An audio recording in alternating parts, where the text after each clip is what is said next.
सम्राट अशोक जयंती एका महान सम्राटाचे गौरवगाथा।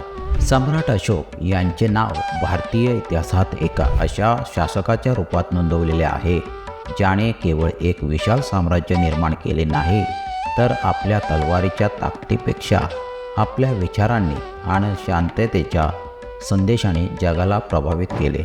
सम्राट अशोक जयंती आपल्याला त्यांच्या महान आदर्शांची आणि मानवतेप्रती असलेल्या समर्पणाची आठवण करून देण्याची संधी देते।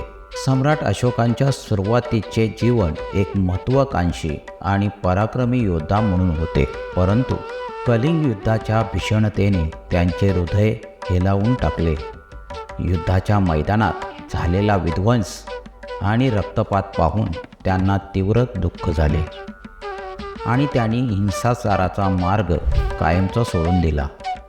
कोणत्याही शासकाच्या इतिहासातील हे एक अद्वितीय परिवर्तन होते, जिथे विजयाचा अर्थ क्षेत्र विस्तार करण्यापेक्षा मने आणि हृदय जिंकणे असा झाला।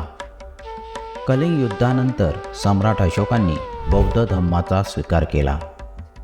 त्यांनी केवळ बौद्ध धर्माचा स्वीकार केला नाही, तर तो जनसामान्यांपर्यंत पोहोचवण्यासाठी अहोरात्र प्रयत्न केले। अशोकांचा धम्म हा बुद्धांच्या शांती, करुणा आणि समानतेच्या विचारांवर आधारित होता।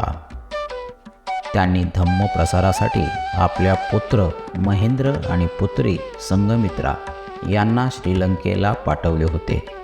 त्यांच्या राजवटीत अहिंसेला सर्वोच्च स्थान मिळाले।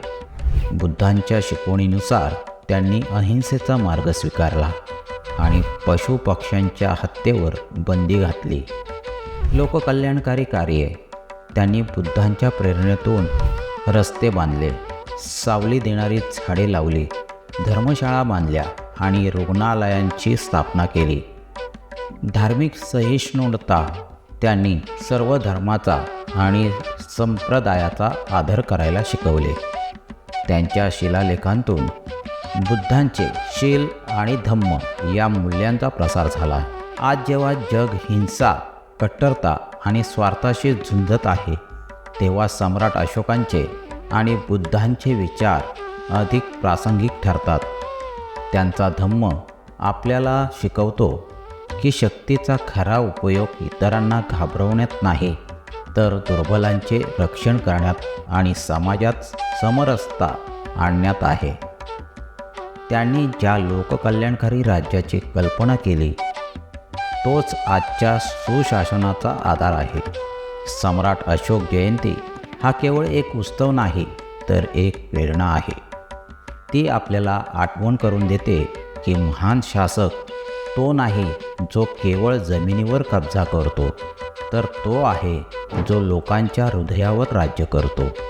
चला, या जयंतीनिमित्त आपण सम्राट अशोकांनी दाखवलेल्या शांतता, करुणा आणि बुद्धांच्या मानवतेच्या मार्गावर चालण्याचा संकल्प करूया।